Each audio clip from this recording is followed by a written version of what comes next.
আপনাদের মধ্যে অনেকে কিন্তু ভূমিহীন ক্ষেত মজুর প্রকল্পে আবেদন করেছেন। তবে একটা জিনিস বর্তমানে নোটিস করা হচ্ছে, যাদের স্ট্যাটাসে পেমেন্ট ফাইল জেনারেটেড দেখাচ্ছে, তাদের মধ্যে অনেকে কিন্তু প্রথম কিস্তির ২,০০০ টাকা পেয়ে গেছেন। আবার এরকম অনেকে রয়েছেন স্ট্যাটাসে পেমেন্ট ফাইল জেনারেটেড দেখালেও এখনও পর্যন্ত কোনো টাকা ঢোকেনি। এর সাথে আরেকটি তথ্য জানা আছে, আপনাদের মধ্যে এমন অনেকে রয়েছেন তাদের স্ট্যাটাসে এডিএ অ্যাপ্রুভ দেখানোর পরেই টাকা ঢুকে গেছে, তারপরে কিন্তু payment file generated status show হয়েছে। এর পাশাপাশি আপনাদের মধ্যে বেশ কয়েকজন বেশ বড় ধরনের ভুলও করে ফেলেছেন। আর সেটি হলো যুবহাতি প্রকল্পে আবেদন করে। যারা যুবহাতি প্রকল্পে আবেদন করার পর ভূমিহীন ক্ষেত মজুর প্রকল্পে আবেদন করেছেন, তাদের আবেদন কিন্তু বাতিল করা হয়েছে। আর যদি বাতিল করা হয়ে থাকে, তাহলে কিন্তু আপনার যখনই স্ট্যাটাস চেক করতে যাবেন, তখন রিমার্কসে ঘরে বাতিল হওয়ার কারণও কিন্তু দেখিয়ে দেবে।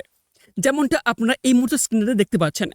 কারোর দেখাবে the applicant name is already enrolled under যুবহাতি স্কিম, অথবা আবার কারোর দেখাবে অলরেডি অ্যাপ্লাইড ফর যুবহাতি।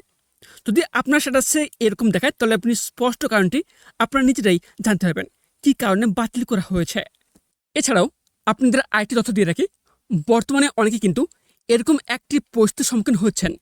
যেমনটা আপনারা লক্ষ্য করবেন, আগে কিন্তু আপনাদের স্ট্যাটাসে খুব তাড়াতাড়ি বদল হচ্ছিল।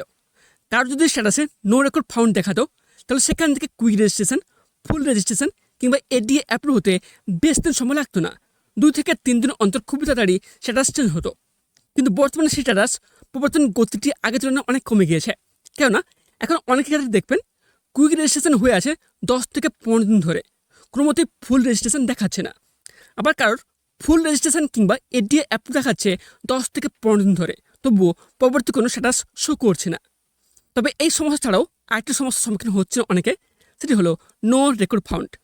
তাদের স্ট্যাটাসে নো রেকর্ড ফাউন্ড দেখবেন, তাহলে আপনারা বুঝে নেবেন আপনার নাম এখনও পর্যন্ত এন্ট্রি হয়নি।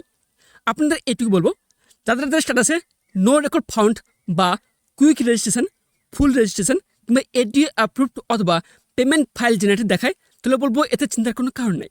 কেননা আজ হয়তো আপনার স্ট্যাটাসে কোনো পরিবর্তন হচ্ছে না কিংবা টাকা ঢুকছে না, নিম্বত তার পেছনে কোনো কারণ থাকতে পারে, সেজন্য হয়তো দেরি হচ্ছে। এক্ষেত্রে আপনারা নিশ্চিন্ত থাকুন, আপাতত আপনাদের আবেদন বাতিল তো হয়ে যায়নি। তাদের অ্যাপ্লিকেশন রিজেক্ট হয়ে গেছে, তাদের আলাদা ব্যাপার, তারা আর টাকা পাবেন না। তবে বর্তমানে বিশেষ সূত্র আপনার জানা আছে, স্ট্যাটাস আপডেট চেঞ্জ না হওয়ার মূল কারণ হলো ভোট ঘোষণা। আগে স্ট্যাটাস আপডেট খুব তাড়াতাড়ি হচ্ছিল, কেননা ওই সময় ভোট ঘোষণা হচ্ছিল না।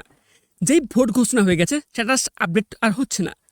ভোটের কারণে বিভিন্ন দপ্তরে থাকা অফিসাররা ব্যস্ত হয়ে পড়েছেন, যে স্ট্যাটাস আপডেট হচ্ছে না, এটি হচ্ছে মূল কারণ। আবার যখন ভোটের রেজাল্ট বেরোবে, তারপর থেকে আবার আগের মতো স্ট্যাটাস আপডেট হতে শুরু করবে, এবং যাদের এখন টাকা ঢুকেনি তাদেরও টাকা ঢুকতে শুরু করবে। আপনারা যদি মনে করেন আপনারা বিভিন্ন দপ্তরে যাবেন সমস্যার সমাধান করার জন্য, তবে আশা করি কোনো প্রকার সমাধান পাবেন না। তার জন্য কিন্তু আপনাদের ধৈর্যের সাথে অপেক্ষা করতে হবে। তা সত্ত্বেও কিন্তু আপনারা প্রতিদিন স্ট্যাটাসটা একবার হলেও চেক করে নেবেন। আর ইতিমধ্যে যদি মাননীয় মুখ্যমন্ত্রী মমতা বন্দ্যোপাধ্যায় এই ভূমিহীন ক্ষেত মজুর প্রকল্প নিয়ে কোনো প্রকার ঘোষণা করে থাকে, তাহলে আপনাদের নিশ্চয় জানিয়ে দেবো আমার এই চ্যানেলটির মাধ্যমে। আর এই বিষয়ে যদি কোনো প্রকার প্রশ্ন থেকে থাকে, তাহলে আপনারা কমেন্ট বক্সে কমেন্ট করে জানতে পারেন। ততক্ষণে সবাইকে ভালো রাখবেন এবং নিজেও ভালো থাকবেন।